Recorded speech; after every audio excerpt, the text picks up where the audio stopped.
Hello, Liz. Can we talk? It's about my birthday party next week. Oh, hello, Mother. Sure, no problem. So, we're doing another birthday party again this year? Yes, of course we are. We do it every year. I plan on ordering a catering service from that French restaurant downtown. All of my friends and relatives will be invited. We'll have a wonderful home party. We can set up a nice outdoor luncheon. It's just going to be so special. Right. I'm sure you and Rob will be there, right? Do you mind if I ask you something, Mother? How much is this all going to cost? The cost? Well, let's see. My friend who's done a lot of these parties, well, she said her party, which was pretty modest for her tastes, was something like $4,000, give or take. Guess mine will be about that much. That's a fortune. What? What do you mean? That's not so bad. You do realize that if you had $4,000, you could cover your home mortgage for the next 3 or 4 months. My mortgage? Really? I don't want to be disrespectful concerning your birthday, but wouldn't it be better if you set aside that money to pay your monthly mortgage payments? It's a little over $1,000 a month, wasn't it? I really think you should get your priorities straight. What are you talking about, priorities? Why do I even have to worry about that kind of thing? That's not my problem. That's something that you and Rob should be worrying about, not me. I wish you wouldn't rely on me to pay for everything. We're not relying on you. I'm just pointing out the obvious. Pointing out the obvious? How disrespectful of you, Liz. I'm your mother-in-law, for God's sake. Are you serious? Oh, please, Liz. There is just no use talking to you. I'm going to talk to my son, Rob, about my birthday. He understands how important it is for me. You just tell me if you can make it or not. Hello? Liz? Are you there? About that birthday party I was talking about yesterday. I was thinking, maybe I should expand it a bit. I need to invite more people. I was thinking of increasing the budget to $5,000. Pardon me, are you serious? Yeah, I decided to invite my yoga friends too.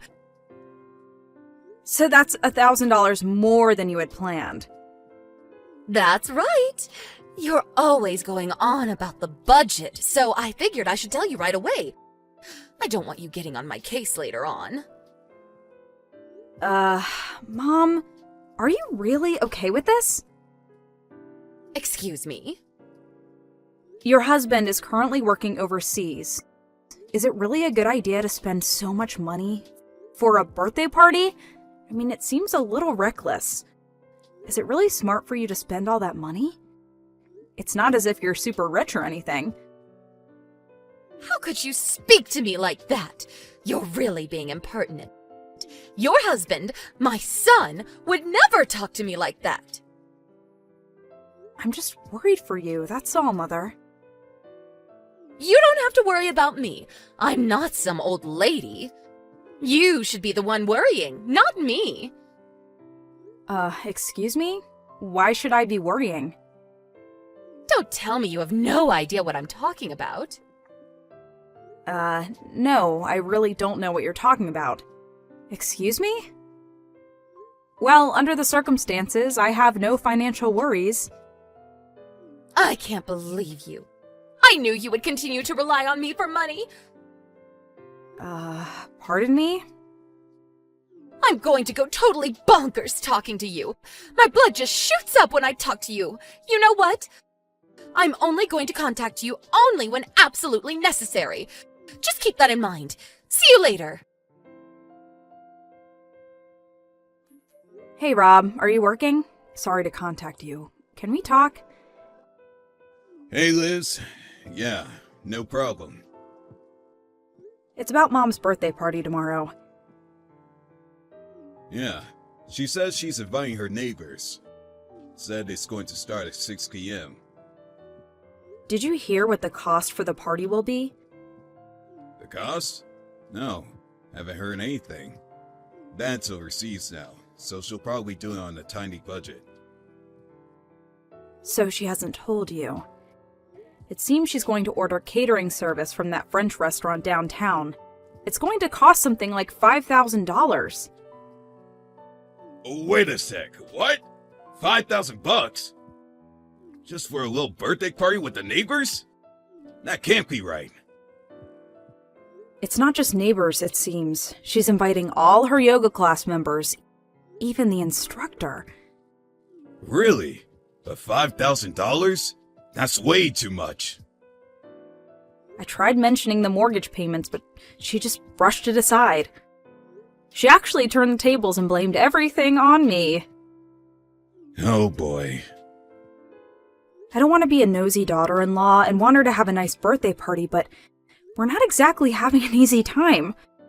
For her to just go off and use money without thinking, I really don't know what to do. She really should be paying off the mortgage, not having a French catering service for her birthday. Yeah, but she won't listen to a word I say. Nothing we can do about it now. The party is tomorrow. Even if she cancels now, they'll probably charge the full amount. The restaurant probably already prepared the food. Wouldn't look good, that's for sure. I'm the youngest of my family. She would never listen to me either. My older brothers have a lot more clout than me. On top of that, despite being the youngest, I was the first to get married.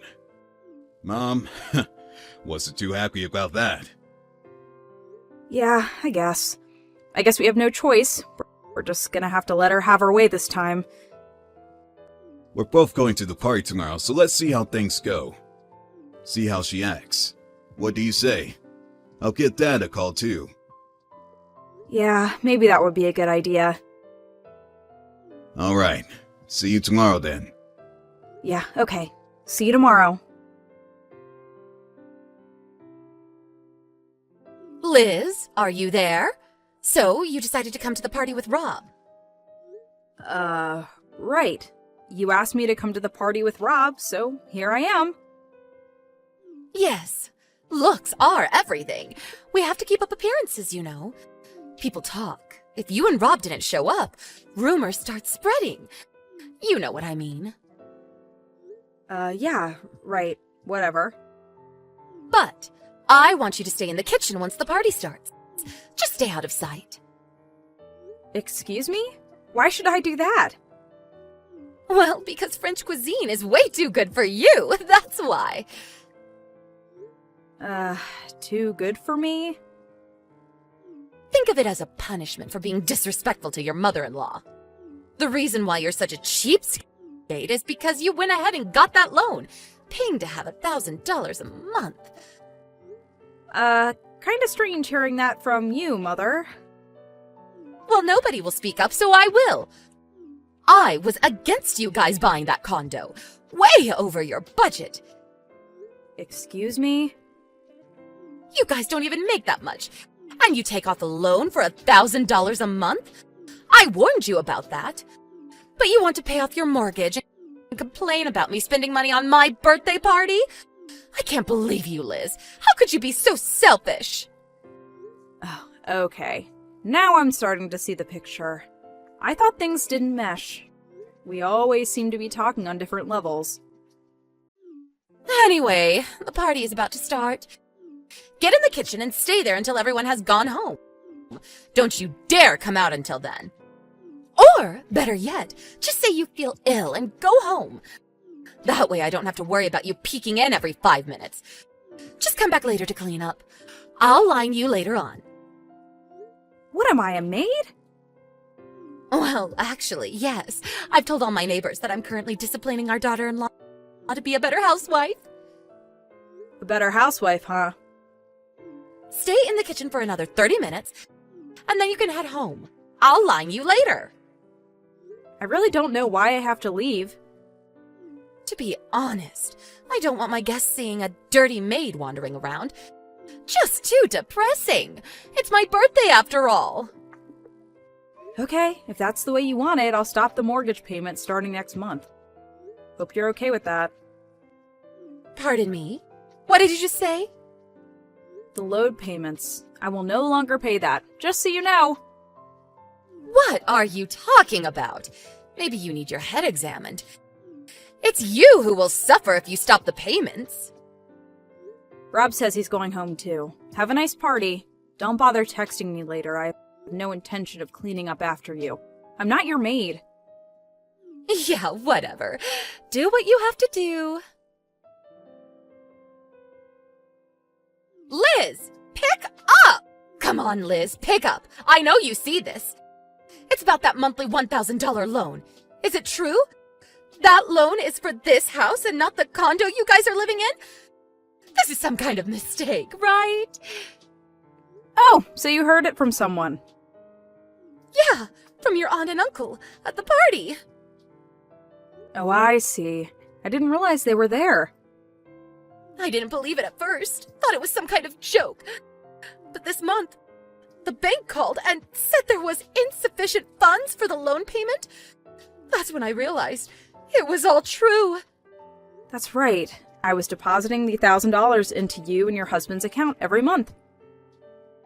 I see. I had no idea. You also know why your husband's working overseas, right? Yes, I heard. It was concerning some project he was working on. Apparently one of his staff members screwed up and the project went belly up. He took responsibility for it and was transferred to a position overseas, alone. He was forced to take a position at a factory up north for 3 years. That's right. And his pay was slashed drastically. You know that too, right? Your husband came to me. He said he had more than 7 years left on the loan. I was working 2 jobs, so I was financially doing okay, so I agreed to help him out at least until he got back on his feet again. Then what about that condo you live in? That's more than you can afford. You guys moved in right about the time my husband was transferred overseas. That's why I thought the loan was obviously to pay the mortgage on that condo. The condo is owned by my uncle. Huh? Your uncle? I thought we explained all this to you years ago when we first moved in. My uncle thought we would have a hard time paying $1,000 a month to cover your loan, and so he allowed us to live in this condo free of charge until things worked out. Live there free of charge? Don't misunderstand. My uncle's family lives there too. We just have one room to ourselves, and I help with the cooking and cleaning. It's been a real help. We're living on a tight budget, no perks. I see. Your husband suggested that we move into that house, but I think we talked about it. You were adamantly against it, as I recall. Oh, so that was what it was all about. You were so insistent that whoever lives in that house had to be the eldest son and his family. Not Rob and I. Not the baby of the family. You just wouldn't allow it. I remember you banging on the kitchen table and going into hysterics. You remember that, don't you? Did I really? Anyway, I had no idea about all of this. How was I supposed to know you guys were paying and all? Come on. We sat down and explained everything to you. Don't you remember?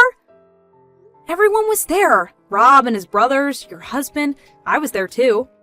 We had that family meeting in your living room. We explained everything.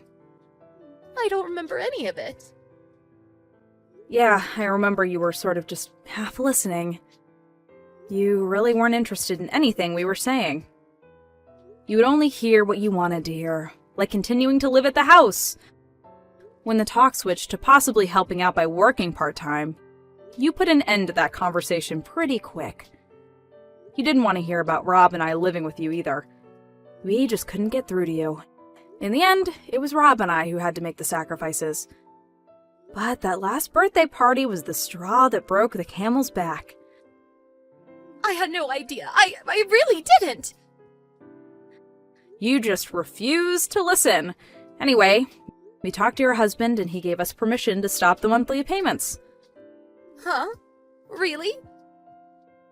If the payments are no longer possible, we're just gonna have to put it up for sale. Pardon me? The house is going to be sold? That's right. He really didn't want to lose the house he spent years paying for, but your husband didn't want to burden Rob and I any longer. We're still young, and we hope to someday buy a house too. Your husband decided it was no longer feasible after hearing all the stories about your antics from his sons.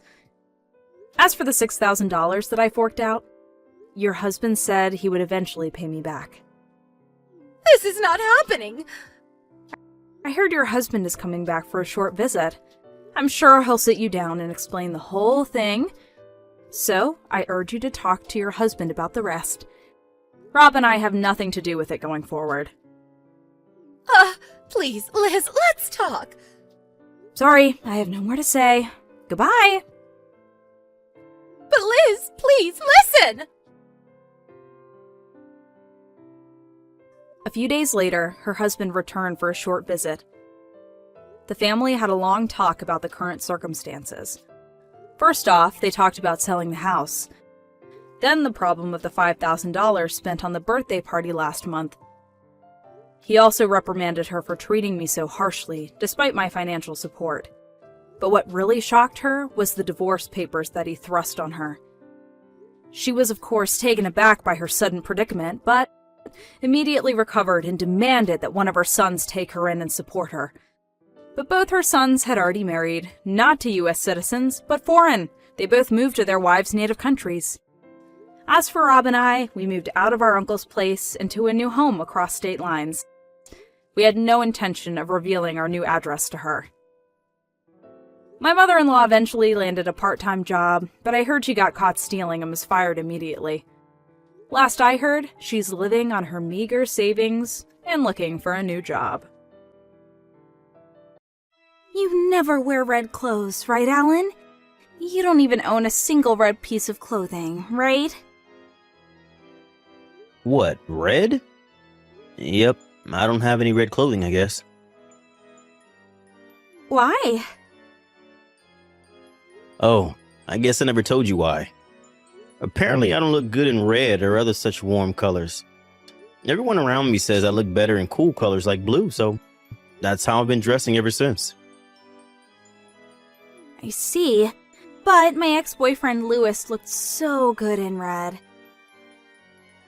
Huh? I unconsciously bought a red t-shirt that he would look good in. But I can't wear this, so why don't you try it on? If you don't want to wear it outdoors, then why not just wear it indoors? I don't mind wearing it, but why do you have to bring up your ex-boyfriend? Huh? There's no real reason. Why? Even still, you talk about your ex-boyfriend with me and unconsciously buy something for him. It makes me a bit uncomfortable. You're thinking too much into this. Don't you realize that you talk about your ex-boyfriend every day? I'm just talking about some memories that I have. No need to be so suspicious. Well then, I'll be at the shopping mall a bit longer. Hey, Vicky. What is it, Alan? I'm currently on break at the office and What? the lunch you gave me, why did you use Kimetsu no Yaiba Furikake? What? You don't like it? I mean, the Furikake is just regular Furikake, so I don't mind, but the things you put in my lunchbox, aren't these foods that one of the characters from the manga likes? The sweets as well? Oh, well, you see, I remembered that my ex-boyfriend loved that manga. The character that loves those foods was my ex-boyfriend's favorite character from the manga. My lunchbox has the same stuff. Your ex-boyfriend again. Huh? The reason you put so many sweets into my lunchbox, even though you know I don't like sweets, is because of your ex-boyfriend again, right? Oh, but my ex-boyfriend would have loved it. Yeah, but I don't love it. If the two of us ever have children, Huh? Children? there's a chance that you will continue unconsciously talking about your ex-boyfriend every day. And I'm not even exaggerating. That's why I always remind you about it, even though it may seem like I'm just being annoying. I might be reunited with my ex-boyfriend, so it's fine if our children hear. Huh? What I'm trying to tell you is, I want to get back together with my ex-boyfriend, so I don't want to have children with you. Hold on. Don't you realize that what you're saying is outrageous? Didn't your ex-boyfriend already get married? You said that yourself, right? Yes, but according to information from a friend, it seems that he hasn't had children with his wife yet. Which means that if the two of them get divorced, I would get a chance to get back together with him. But if the two of us had children, all the business about custody of the children and bringing a child to another marriage would be a hassle, right? Which is why I don't want children. What? Then why didn't you marry him in the first place? Huh? You keep talking about your ex-boyfriend because you still have feelings for him, right? Ew, are you getting upset? Anyone would be in my situation. Day after day, you keep talking about your ex-boyfriend. Have you ever thought about how I feel? Ugh, you're such a pain in the ass. Don't be jealous of my ex-boyfriend. Always with your complaints. You're such a small person. That's not the problem. I can't help it. I only broke up with my ex-boyfriend because I found out right before we were about to graduate university that he hadn't found a job yet. It was about 2 years after that when I found out that he had started his own business while still a student, which means he never needed to find a job in the first place. If I had known that from the start, then I never would have broken up with him, and we might still be together to this day. Who knows? Maybe he still has feelings for me. I'm impressed at how you can entertain such fantasies when he's already married and on a different path in life. But there's still a possibility that he'll get divorced, right? Which is why I don't want you to talk about the two of us having children. Then go to your ex-boyfriend then. What? I don't know how your ex-boyfriend sees you, but I for one have had enough. We're getting divorced. I'm thinking about getting the divorce papers from the city hall on my way home from work, but if you're ready to get divorced as well, then I don't mind if you begin the preparations. Well then, I'll get back to work. Alan, I turned the divorce papers to City Hall. I see. So you're okay with divorce? Yep. Oh, I don't need any of your property. I'll pay for the alimony from my savings when I was single as well. I already sent you the money. You seem quite enthusiastic. You see, I had one of my friends who lives near my ex-boyfriend do some digging yesterday. She said Lewis was on his own the whole time and she couldn't see his wife. This must mean that marriage didn't go well and they got divorced. Or that at least they're living separately. It seems that I'm fated to be with him. It's fine if I don't work anymore once I marry him, since he's the owner of a company. Is that so? Well, I'll pack my stuff and go where he is by today. Thanks for divorcing me at such a good time. Bye! Lewis, aren't you coming home yet? Who is this? It's me, Vicky. Vicky? Come on, don't pretend you don't remember me. We went out until we graduated university, right? Oh, that Vicky? I'm so glad you didn't change your phone number. What What do you want with someone you broke up with years ago? I thought that we could get back together, so I came. What? I'm already married, you know.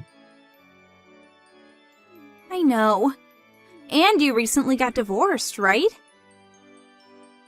No, we didn't.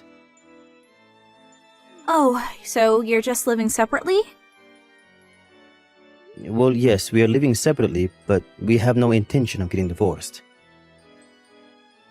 What?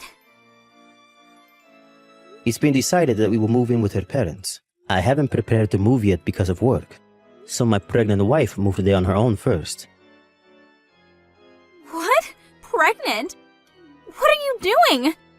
Don't you know that if you have children, you'll have to deal with stuff like who gets custody of the child and child support? It's going to be a real hassle.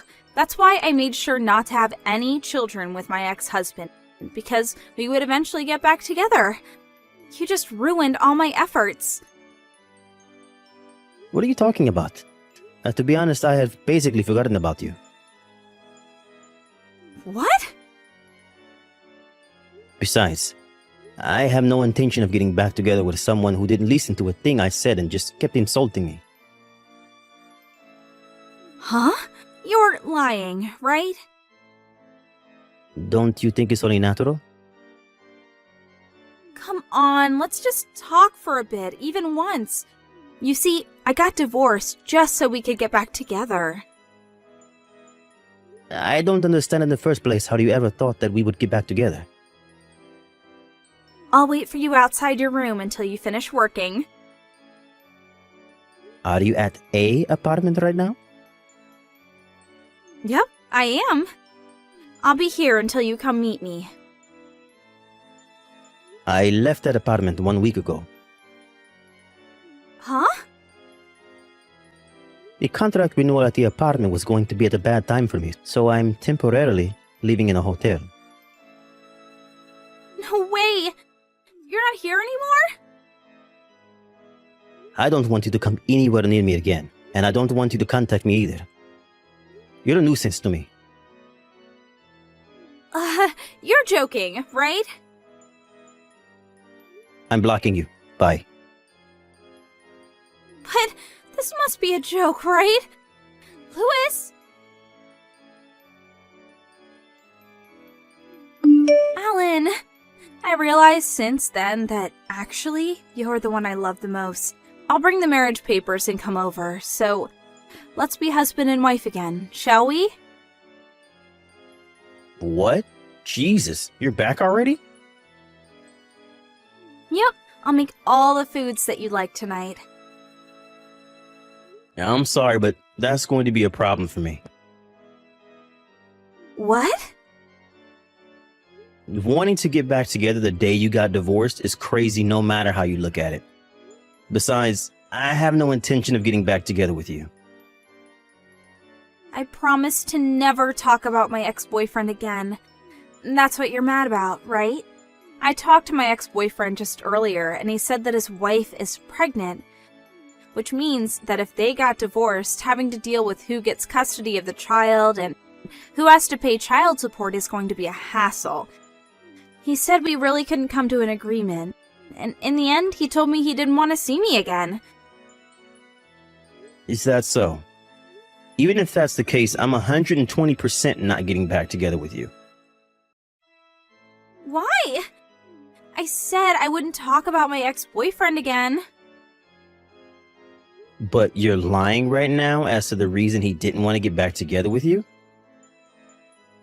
What?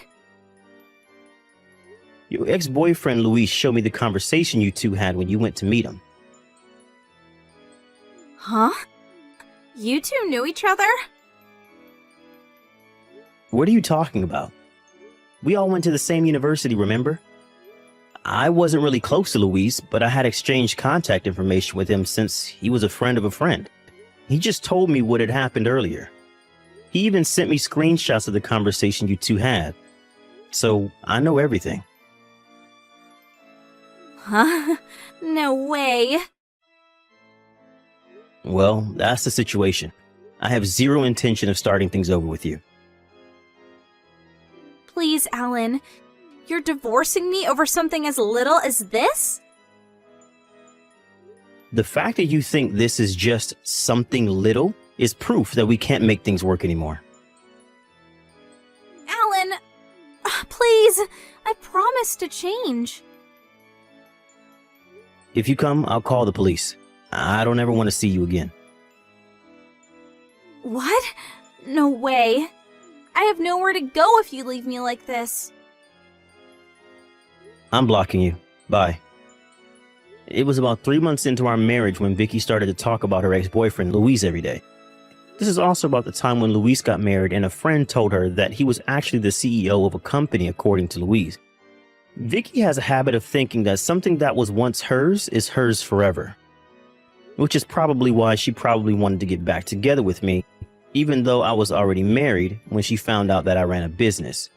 Also, it seems she went to meet Luis one more time after that, and this time the police came for her. Her parents were furious, and without a word they sent her to marry a distant relative of hers, a single man in his 50s.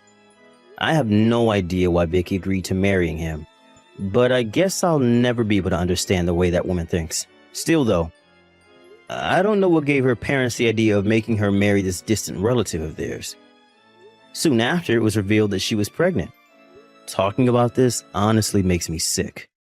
But apparently this distant relative of hers, who is now her husband, plans on having 5 more children, which means that Vicky will be forced to spend the rest of her life raising children.